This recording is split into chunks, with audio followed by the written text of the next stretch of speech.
5 players who will thrive under Ruben Amorim at Manchester United. Today, we're going to be looking through the Man United squad and seeing which players will succeed in Amorim's 3-4-2-1. I'm Statman Dave. If you are new round here, make sure to hit that subscribe button, like the video. But anyway, let's get this party started.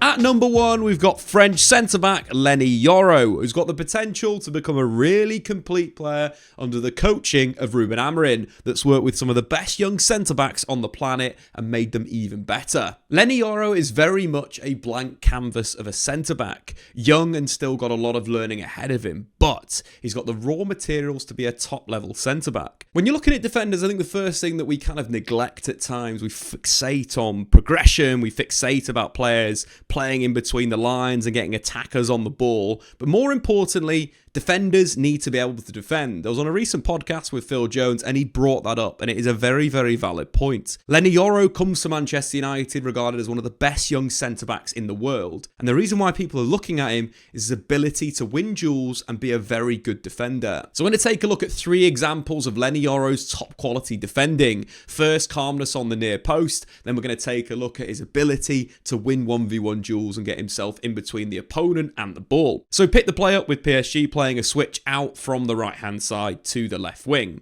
Of course, Kylian Mbappe is received in that position, drifting from number 9 out wide. First up, Leny Yoro is going to deal with the run of Barcola, tracking it to a position, but being very, very well disciplined in terms of playing offside. Of course, he stops just outside the box. You can see the rest of the back 4 in line with him, playing Barco offside, meaning that Kylian Mbappe can't play that pass. But also, Yoro kind of understands that there's 2 players that are dealing with Kylian Mbappe. As he breaks on the outside, you'd see some defenders flying across and trying to stop Kylian Mbappe. But Leny decides to pick up a different position, the classic centre-back position on the near post. He knows that his teammates are going to get back and he can wait. But I love the calmness. This lad is 17 in this game, playing against Kylian Mbappe, one of the best players on the planet. But he waits, Mbappe once again beats the right back on the outside, puts a low cross into the box. Of course, Leny Yoro's positioning is fantastic. Clearance, out you go. See you later. So now let's look at Leny Yoro dealing with Kylian Mbappe directly as a marker. Kylian Mbappe is one of the sharpest players on the planet in terms of his movement and his speed. From this position, we can see PSG play a ball into the channel from Mbappe. And right now, Mbappe's got a bit of a jump on Leny Yoro. But again, we mentioned the speed, the long legs and the ability to cover ground quickly. Leny Yoro gets back. Brilliant first touch from Kylian Mbappe, but Yoro reads it, gets his body in between, makes a really good tackle and comes away with the ball. So that's from a ball in the channel perspective. That's him covering his opposite number and marking really tight, but also having the pace to deal with one of the fastest forwards in the world. We've got another example. This time it's in the second half. Again, Kylian Mbappe moving to the blind side of Leny Yoro. Not only is he scanning, he's checking where Kylian Mbappe is in this kind of halfway position where he can see the ball but also can see his man. Really, really top quality defending. The ball goes in behind the defence, and once again, it's a race.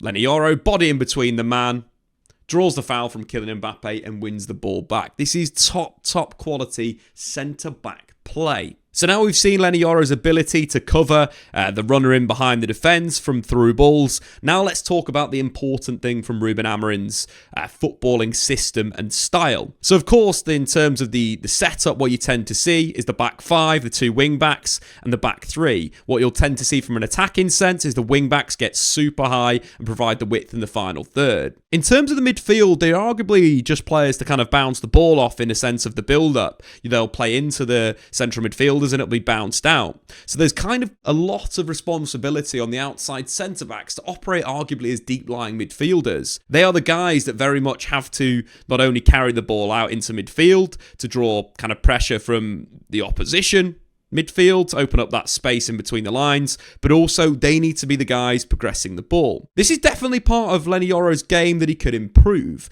That being said, he definitely has the talent. So now we're going to jump back into the PSG game. Leny Yoro receiving off the goalkeeper. In terms of Leny Yoro's body balance and feet, they're pretty decent. In terms of his passing range, it's good, but could be worked on. In terms of this situation, what I like about it is how easy he escapes the pressure. Receiving off the goalkeeper with Kylian Mbappe flying at him. He fakes on to go on the outside, cuts back on the inside and opens that pass back into number 10.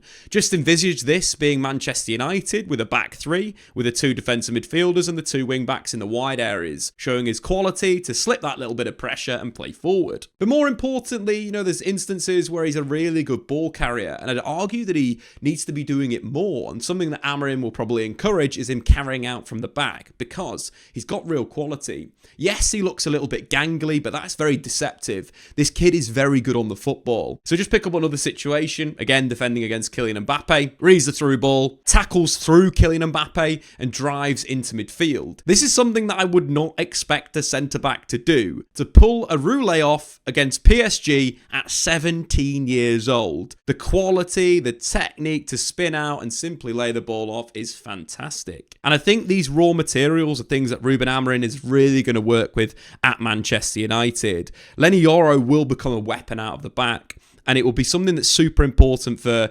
United to utilise, not only that carrying, to again draw those midfielders in, open up more space for the 2 number 10s, or even the wing back to receive into feet. This is a big part of the kind of progression at Sporting Club de Portugal. Centre-back carrying out, looking to find the pass into midfield. But of course, you've done the damage in the carry by drawing the opposite central midfielder over. I think Leny Yoro is going to absolutely thrive in the 3-4-2-1. The second player who will thrive under Ruben Amorim, of course, is Rasmus Holand, who's got the potential to be Manchester United's Ugarte. Ruben Amorim turned Victor Ugarte into one of the world's most deadly strikers at Sporting Club de Portugal. When we're looking at player profiles and skill sets, Rasmus Holand is very similar to Victor Ugarte. Of course, Holand is more raw and needs to evolve some parts of his game, but in terms of style, they're quite similar. Both players love to run the channels to get in behind the opposition's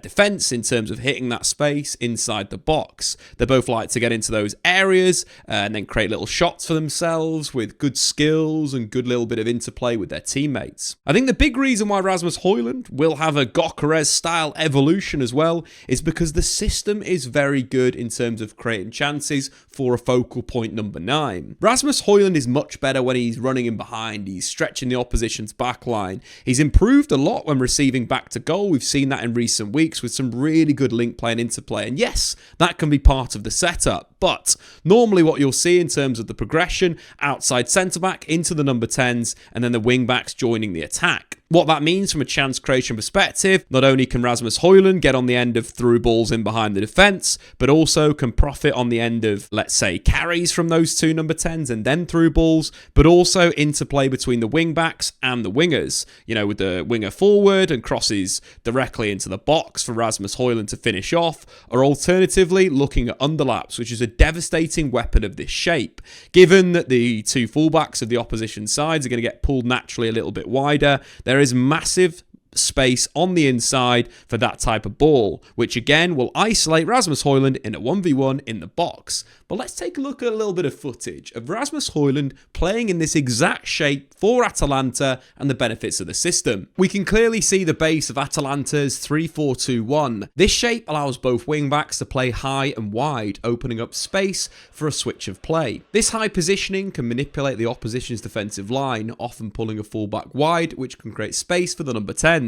In this example, Lookman exploits this space with an underlap, which pulls the near side centre-back towards the wide area, creating a better environment for Holand to score goals. The other benefits of this shape we can see in the clip is that it allows Holand to play as a number 9, with the creativity left to the wing-back and number 10. And we see something similar in this clip against Bologna. Against the back 4, wing-backs naturally create scenarios for the winger to cut inside, as their overlapping runs have to be tracked by the opposition's fullbacks. Again, the creativity is left to the winger, with Holand able to take up a similar blindside position between the far side centre-back and fullback. The more frequent you can get Holand into these kind of positions, the more goals you'll get from the Danish international. And Amorim's 3-4-2-1 creates a lot of opportunities for his striker in the channels. Not only does this kind of setup allow Holand to be a striker in possession, but also in the transition. Here we can see Atalanta's 5-4-1 shape, similar to what Amorim has deployed at Sporting.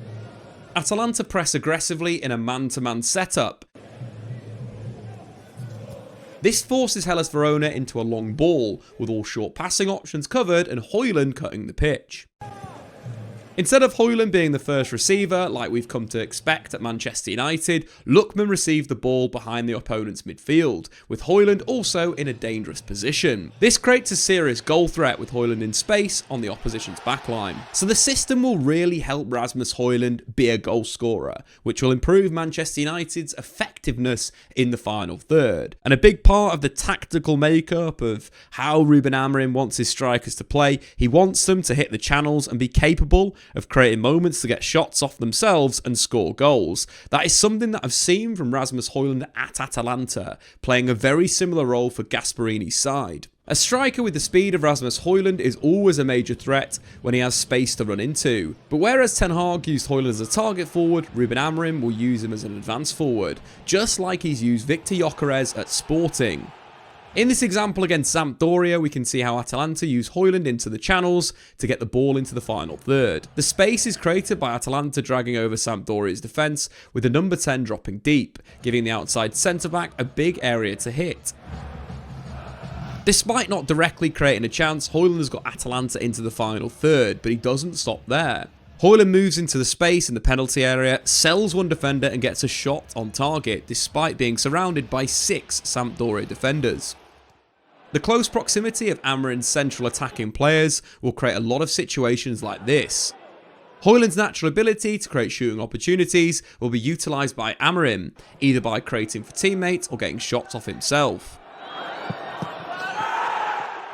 And the final thing about Ruben Amorim and why he'll improve Manchester United and Rasmus Holand is because they like to play quite direct out of the back, either looking for long balls into the channels, again for Rasmus Holand to run onto, or just clearing the ball into areas for the centre forward to deal with. What this would put Rasmus Holand into situations where he needs to create for his teammates, which should be very beneficial for Marcus Rashford and Bruno Fernandes. Let's take a look at a few clips from Rasmus Holand at Atalanta playing exactly that role, dealing with long clearances, chasing down balls and making things happen in the final third. In this clip, Atalanta have drawn 6 Cremonese players deep, creating space for the forwards. They then use a direct pass into the wide area to release Hoyland to exploit the space. Because the front 3 is so narrow, Hoyland has the support from the number 10s and has 2 bodies to pick out in the box.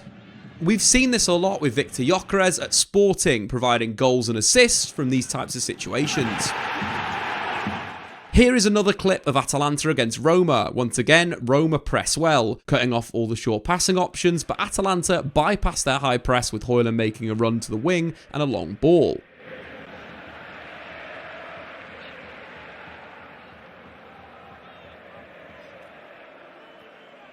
Hoyland recycles the play before making another similar run to the wing.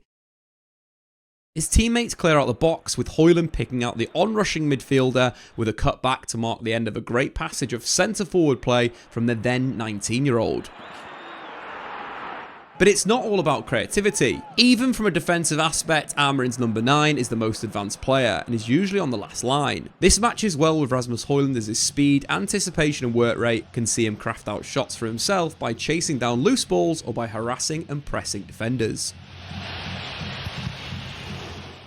At number 3, a player who's already excelled under Ruben Amorim, that is Manuel Ugarte, who won more tackles than any other player in the Portuguese league under the Portuguese tactician. The big thing there is the understanding that he already has. When you look at him as a player, Ugarte very much is a Kante. He's a player that you want to free to allow him to jump high and put pressure on the opponents. He's got great ability in covering that short amount of space and then instantly making the tackle. He had a very, very good game in the Europa League against Arsenal, which I have a little bit of a look at later on. But in terms of this pressing structure, what you're likely to see, you'll see the 2 attacking midfielders narrow up, the striker will drop in, and very much the 2 central midfielders will be in good positions to press high at the pitch. The shape that you'll tend to see is a bit of a pentagon in this area, very difficult to play through, but also moving laterally left and right, looking to squeeze the opponents. Sporting and Manchester United under Amorim are basically going to try and avoid the ball being played through that central block. What they want to do is they want to force you to the wide areas, and then they want to squeeze you there. Of course, at times, you'll see both the wing-back be super high and even the centre-back being super high if, for example, their number 10 or striker has dropped off the line. But you also tend to see with that kind of pentagon, it will move over. You'll get pressure from the inside out, and very much the central midfielders will go man-to-man. It's a great system and setup, and something that Ugarte has starred in previously. What you'll tend to see is a 4v4 created in a pressing situation, plus the other central midfielder will move over. So let's take a look at a few examples of this pressing structure with Ugarte using his ability to cover the ground and win tackles. So pick up the play on 14 minutes in the Europa League clash at the Emirates. We can already see the sporting structure, the narrow front three and the two central midfielders, and as well the wing back and the left centre back high up the pitch. Arsenal, of course, are building with Zinchenko in a central position. That, of course, is the inverted kind of pivot players. They've got two pivot players, hence why the two central midfielders are going to play super aggressive and jump onto them. As the ball's moved out to Ben White, you can clearly see that kind of man-orientated structure from Sporting Club de Portugal. Very much zonal, but also man, in a sense of they like to funnel you down a certain area of the pitch and then jump loads of bodies into that zone and pick you up. But we can see at the bottom of the shot, Manuel Ugarte is moving into that kind of cover position in defensive midfield. As Ben White checks back inside, Manuel Ugarte checks his shoulder. Of course, the ball's going to get played inside. He then jumps, pressures Zinchenko, closing him down and winning a brilliant tackle. This is where you want Ugarte. You want him jumping. You want him being that aggressive player in the defensive third of the opposition. Hence why he's going to be such a weapon for Ruben Amorim at Manchester United. On to a second example of Arsenal building out from the back. Once again, we can see the structure, the central midfield area, plus the front three pressing. In this instance, you're going to see Sporting force Arsenal over to one of their flanks and then squeeze and win the ball back high. Again, Ugarte playing a bit more of a cover position. Again, fully understanding his role within the system. Not every time is he going to be jumping. Sometimes he's going to be in a cover position to win that ball if the press is beaten. So Sporting force Arsenal down their left-hand side and basically move over to that flank. We can clearly, again, see the structure. The double pivot is picked up by the two central midfielders. The front three are going to pressurise the opposition's back three. And again, just out of shot, we've got one of the defenders, the left wing back, being super high. Again, if that ball gets played to him, instant pressure comes on. But good pressure from Sporting forces Ben White into a pretty poor pass into midfield. It's intercepted, and we have a 4v4 on that flank. Sporting doing really well defensively. But you can also see Manuel Ugarte just outside that box in the cover position. If he needs to, he can jump in and help his team out, or alternatively, can cover if the press is bypassed. In the game at the Emirates, he was ridiculously good. He won 13 of his 20 duels, completed 4 out of his 4 dribbles, and won 8 out of his 10 tackles. It's going to be the engine for Ruben Amorim in Manchester United's midfield. At number 4, a player who excels in between the lines, that is Amad Diallo, a player that's very capable at playing in this formation as he did at a youth level at Atalanta. Amad Diallo fits the profile of a winger playing as a number 10 in Ruben Amorim's system. The 3 forward positions are quite an interesting one at Sporting Lisbon. Trincao played as this right attacking midfielder, a player that not only is a winger but is good at dribbling, has got an eye for a through ball and also can score goals. This is exactly what Amad Diallo is. If we're looking at chances created in the Premier League this season, Amad Diallo is top for Manchester United. But also when you're looking at the progressive carries into the penalty area, Amad per 90 is one of the best in the United squad. Not only that, Amad works pretty hard off the ball as well in terms of the pressing that we spoke about Manuel Ugarte. He'll have to understand the role, obviously playing a little bit narrow, getting on the ball and then counter-attacking quickly. Amad has that ability to play on the counter-attack really well, and if United can win the ball in those central areas, looking for the through balls for Rasmus Holand, we'll just see more goals for Manchester United. But more importantly, Amad Diallo looked great for Atalanta in their 3-4-2-1 under Gasperini. His first senior goal came for Atalanta as Gasperini's right number 10. The position naturally allows him to pick up pockets of space in the inside right channel, positions where Amad is able to use his dribbling to run at the defenders and operate in tight spaces. Meanwhile, an overlapping wingback makes Amad even more dangerous, taking the attention away from the dynamic winger. So Ahmad knows how to play within this position. He's a danger from range, but I also think other attackers are going to be quite interesting to see how Amorim plays. Players that also will thrive. I think Marcus Rashford as this inside left forward could be really interesting. Could even see Bruno Fernandes a little deeper in midfield in certain games to get an extra attacker into the side. But also Alejandro Garnacho, whether he plays into the central position. Obviously goals and assists this season. He's been fantastic, directly involved in 10. Or alternatively, could even see him as a winger, as a left wing back or even a right wing back, because Amorim does like using attackers in those areas. Most recently, we've seen Quenda play that role, obviously coming through the academy at Sporting. Garnacho, Ahmad, Rashford could all play in those wide areas, which will get another attacker into the side. We could see United being super offensive in certain matches if needed, with the likes of Ahmad, Garnacho on the wings, throwing in maybe even Joshua Zirkzee. So you've basically got 6 attackers in a single lineup. I'm very, very excited to see how Ruben Amorim uses attackers, but Amad Diallo is going to thrive under Ruben Amorim. And at number 5, we're going to put the entire Manchester United academy will thrive under Ruben Amorim. Ruben Amorim loves bringing players through the academy. When you're looking at what Man United have got with the likes of Harry Mass, Ethan Wheatley, Ethan Williams, Dan Gore, to name just a few of a lot of talented young players coming through the academy, Amorim gives these guys the chance. Quenda is the latest player that he brought through the Sporting Academy, but the list is absolutely ridiculous. We've got Nuno Mendes, Mateus Fernandes, Fatawa, we've got Goncalo Ignacio, we've got Ousmane Diomande, and of course Pedro Porro got his debut under Amorim at Sporting. When you're looking at the numbers, Amorim's given debuts to 21 different teenagers. Given the shape and structure, the 3-4-2-1 is quite unique in terms of the requirements of different players, but what you'll see is young players getting a chance at Manchester United. And when you think about the juggernauts of European football, Barcelona very much now, obviously due to financial difficulties, are going down that line of bringing through La Masia Academy graduates again. When you think of recent years, some of the best players in the current United first team have come through the academy. We're talking Garnacho, Kobe Mainoo. So expect more players to be integrated from Carrington into the first team. Youth is a key part of Manchester United, and it's something that Ruben Amorim truly believes in. So there you have it, 5 players that will thrive under Ruben Amorim at Manchester United. Get into the comments below. Have I missed anyone? The likes of Matarawi, who's starring in recent weeks, Diogo Dalot, or are we talking any other players in the squad that you think will have a resurgence under the Portuguese tactician? Get into the comments below. I've been Statman Dave. Subscribe if you're new. We'll see you later. Thanks for watching. If you've enjoyed this video, why not check out some more content on the Statman Dave YouTube channel?